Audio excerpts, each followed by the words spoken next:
વરસતા વરસાદ વચ્ચે સામે આવ્યો પાવાગઢનો નજારો। ચારે તરફ ધુમ્મસ, ખળખળ વહેતું પાણી। આ દ્રશ્યો છે શક્તિપીઠ પાવાગઢના। માં મહાકાળીના દર્શન કરવા ભક્તો વરસતા વરસાદમાં પાવાગઢ પહોંચ્યા।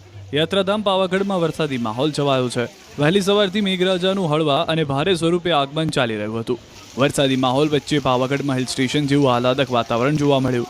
વરસાદી માહોલ વચ્ચે ભક્તો માતાજીના દર્શન કરતા પણ નજરે પડ્યા।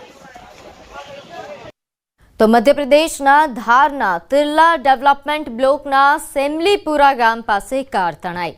દિલાવરી નદીમાં એક કાર તણાઈ હતી। ગામમાં લોકોએ કાર ચાલકને બહાર કાઢીને જીવ બચાવ્યો। તો ભારે વરસાદના કારણે ડુંગરાળ દિલાવરી નદીમાં પાણી ભરાઈ ગયું છે અને નદી પર બનેલા પુલ પરથી પાણી વહેતા થયા હતા, જેને લઈને કાર ચાલક પસાર થતા વધુ પાણીના કારણે કાર તણાઈ હતી।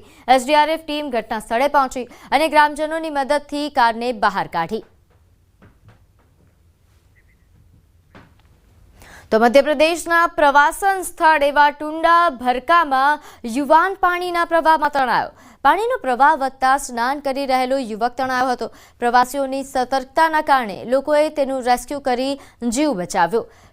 શિવપુરીના મુખ્ય પર્યટન સ્થળ એવા ટુંડા ભરકા ખાતે આ બનાવ બન્યો હતો।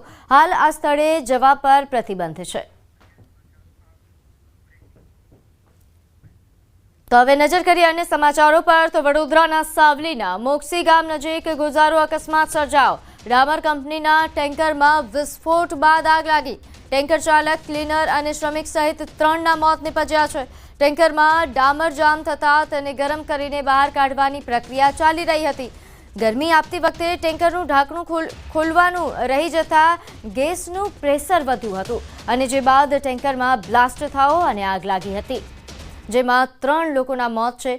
ટેન્કર ચાલક, ક્લીનર તેમજ એક શ્રમિકના મોતના સમાચાર છે। સાવલીના મોક્ષી ગામ નજીક આ દુર્ઘટના સર્જાઈ। નોંધનીય છે કે અહીં ટેન્કરમાં જે ડામર હતું તેને ઓગાળવા માટે ગરમ કરવામાં આવી રહ્યું હતું। તો ખેડા પાસે એક ફેક્ટરીમાં ભીષણ આગ લાગી છે। ફૂડ બનાવતી કંપનીમાં ભીષણ આગ લાગી। ખેડા તાલુકાના કાજીપુરા તાબે વૈકુંઠપુરામાં આવેલી ફૂડ કંપનીમાં આગ લાગી હતી। ખેડા ફાયર બ્રિગેડે, ખેડા ટાઉન પોલીસ મામલતદાર ટીમ પણ અહીં ઘટના સ્થળે પહોંચી અને આગ ખૂબ મોટા પ્રમાણમાં હોવાથી મેજર કોલ જાહેર કરાયો હતો અને ફાયરની ગાડીઓ પણ બોલાવવામાં આવી। કંપનીમાં ફૂડ બનાવી એક્સપોર્ટ કરવામાં આવતા હોવાની માહિતી છે।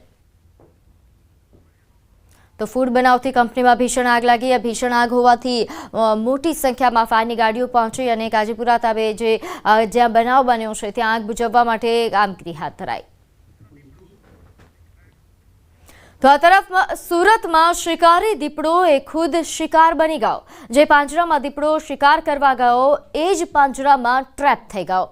સુરત જિલ્લાના પલસાણા તાલુકાના મલેકપોર ગામમાં આ ઘટના બની। મેઇન રોડ પરથી સૌથી મોટો કદાવર દીપડો પાંજરે પુરાયો। પલસાણા તાલુકામાં છેલ્લા 3-4 વર્ષથી દીપડાનો આતંક વધી ગયો હતો, જેના કારણે ખેડૂતો અને ખેતમજૂરોમાં ભયની લાગણી છવાઈ હતી। અનેક ઢોરનું મારણ કરી જતા પાંજરું ગોઠવવામાં આવ્યું હતું, જેમાં દીપડો આ બાદ ઝડપાઈ ગયો હતો।